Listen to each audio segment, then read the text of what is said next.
Dante Certification Level 2, 2nd Edition. Firmware Updater. In Dante Certification Level 1, you might remember that we said Dante interfaces can be separate infrastructure from the host device. This modular design makes it easier for manufacturers to add Dante to their product. And in that case, that usually means the Dante firmware is separate from the host device firmware.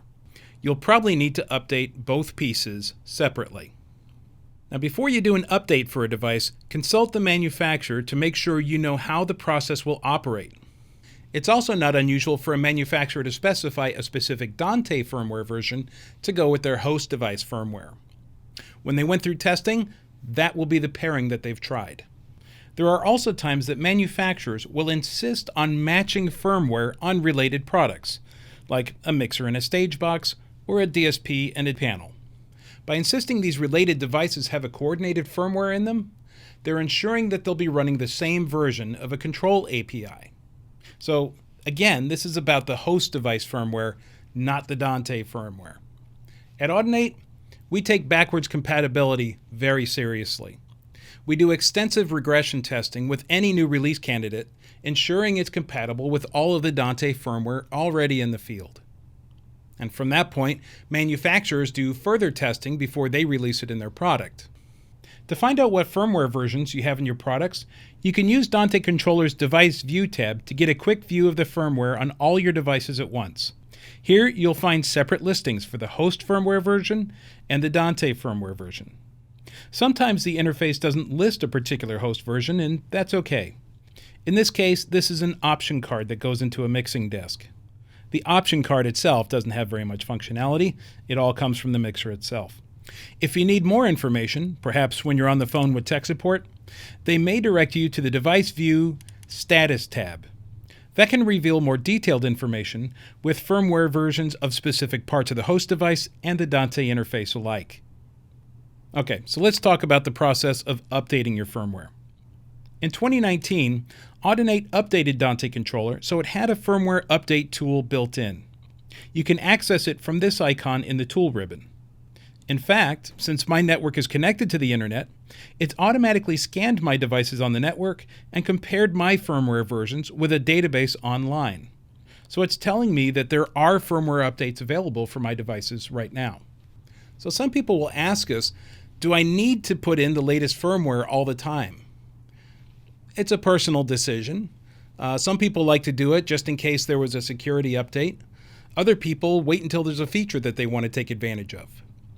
But either way, all we're doing here is telling you that the firmware is available, and then we leave it up to you as to when to put it in. To put the firmware in, let's click on the icon to open the firmware update window. The system will automatically identify the devices that we know have an update available. For any devices we're not sure about, we'll put them in this Consult Manufacturer tab. Okay, so let's show you how to do an update. I'll choose the two Avio adapters I have here and click Update Selected Devices. The system will remind me that this will reboot devices, and that means we'll have an audio or video interruption. I'll agree and click Update Now.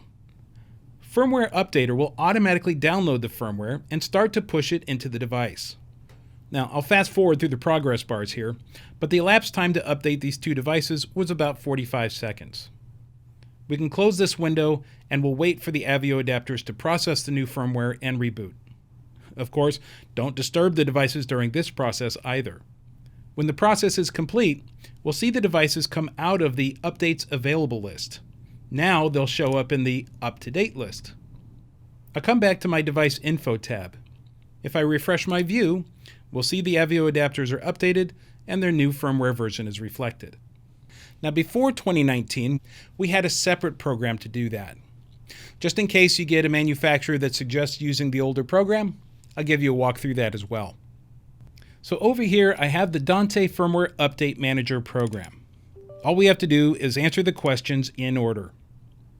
We start by choosing the network port we want to use. In a sense, we have to do the same thing in Dante Controller or virtual sound cards, right? Next, we ask to update the Dante firmware. The other option here, the fail-safe recovery, that's only there in case your update goes wrong. Like let's suppose a device loses power while you were pushing a firmware update in. Chances are, if you're using that, you're on the phone with tech support. Okay, so we select Update Dante Firmware. Next, we need to locate the firmware update file on your computer. This is probably something you downloaded from the manufacturer's website. Now, just below that, you'll see a checkbox for Override Device Matching. Our firmware update files include information in them about the chipsets they'll run on, maybe specific model numbers that they load to. And our firmware update tool will use that information in the next screen to only show you the devices that are compatible with the firmware file you've selected. So, when would I override that? Maybe a manufacturer gives you a beta firmware, and they didn't have time to fill in all that information. At that point, they might tell you, just check the box, Override Device Matching, and then be very careful in the next screen to make sure that you choose the right device. But otherwise, you will leave that box unchecked. So as we said, we go into the next screen and we'll only be shown the devices that are compatible with this firmware. So right now, I've just got my one mixer in here. But let's suppose we were updating a wall of amplifiers, right? And they all needed the same update. The firmware update tool does allow you to load to multiple devices at once, but check with the manufacturer to make sure that's supported. Once you're updating multiple devices at the same time, it can take a little bit longer, and sometimes the products themselves will have an internal timeout that will just end the process. So if the manufacturer says do one at a time, do one at a time. If they say they support multiples at once, have at it. All right, so I select my console and I push start. I'll confirm that the process should begin, and we're underway. Now, I'll fast forward through this process as well. It took about a minute and a half in real time. I get my pop-up telling me the update is complete, so I'm all set. So remember, because Dante capabilities are often added as a separate chipset, its firmware may be separate from the host device. The manufacturer's firmware will likely update differently, so check with the instructions from them. You may also discover that the manufacturer requires a particular pairing of firmware, either between Dante firmware or host device firmware across multiple related products. As of 2019, Dante Controller includes Dante Updater. If an internet connection is available, it can automatically scan your network and tell you if a Dante firmware update is available. You choose when to put the updates in, and it will automatically download and install it for you. Now, before that, we had Dante Firmware Update Manager. That's still available and supported. Since it is designed to work without an internet connection, sometimes that's easier to use on isolated networks. And of course, it's worth reiterating that Dante devices on the network can be of varied Dante firmware versions. They'll still work together.